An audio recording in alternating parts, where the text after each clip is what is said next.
Assalamualaikum warahmatullahi wabarakatuh.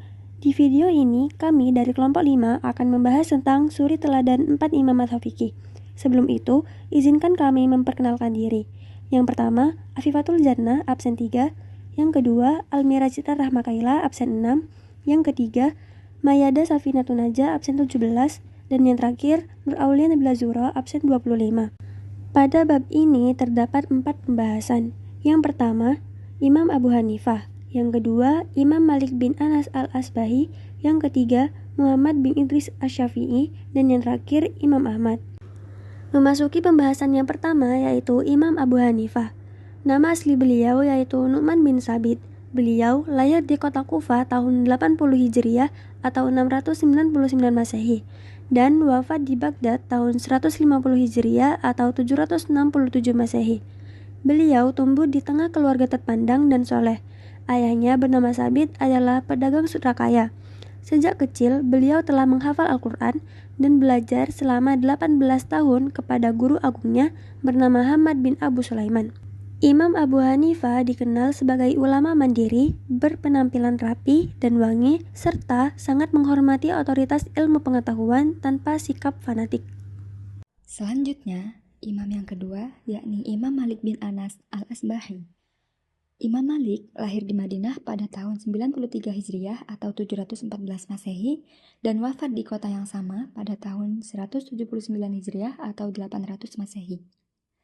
Sejak kecil, beliau menghabiskan hampir seluruh hidupnya untuk menuntut ilmu di Madinah.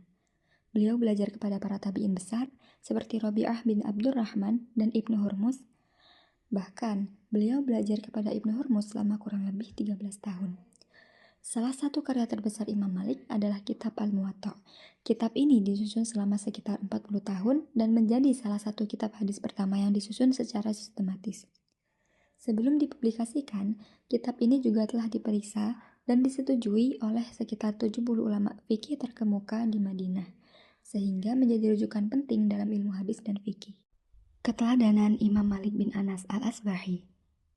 Salah satu keteladanan Imam Malik adalah berani mengatakan tidak tahu ketika memang belum mengetahui jawaban suatu masalah.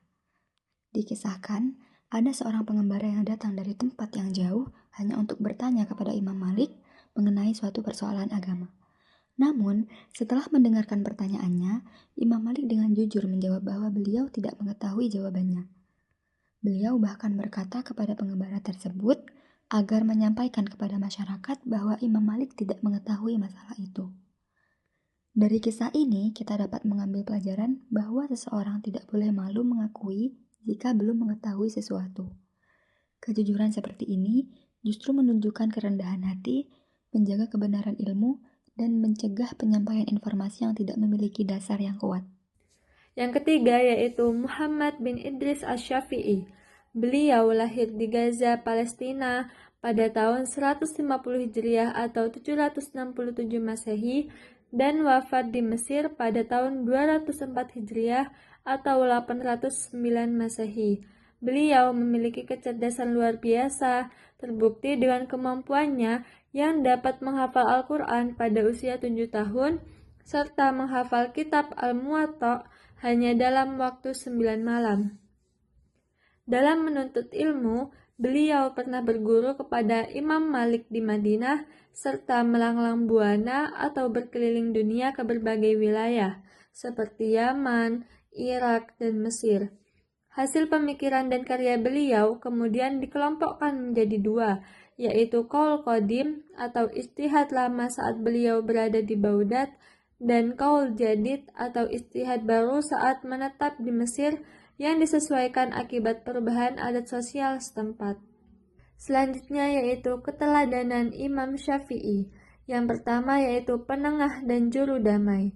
Waktu tiba di Mesir, Imam Syafi'i melihat dua kelompok sedang berselisih paham cukup tajam, yaitu kelompok yang mengandalkan akal atau logika atau Hanafi, dan kelompok yang mengandalkan hadis atau Maliki.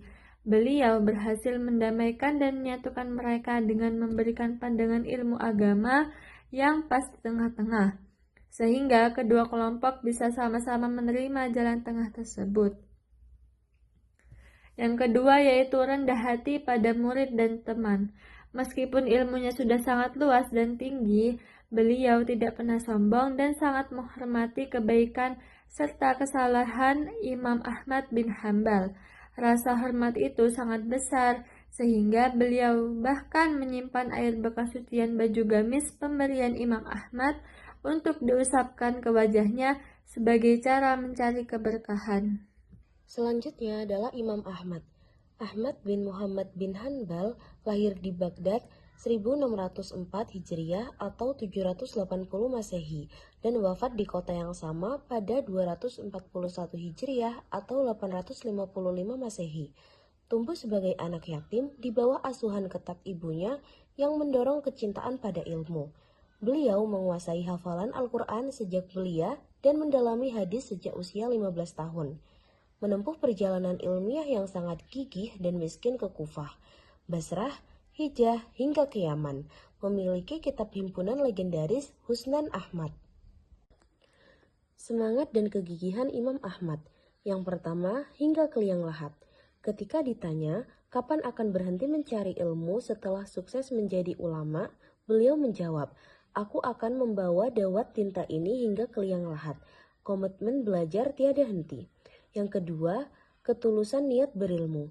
Beliau menegaskan bahwa amal paling utama adalah menuntut ilmu bagi orang yang benar niatnya, yaitu dengan meniatkan diri untuk bertawaduk serta menghilangkan kebodohan dari dirinya.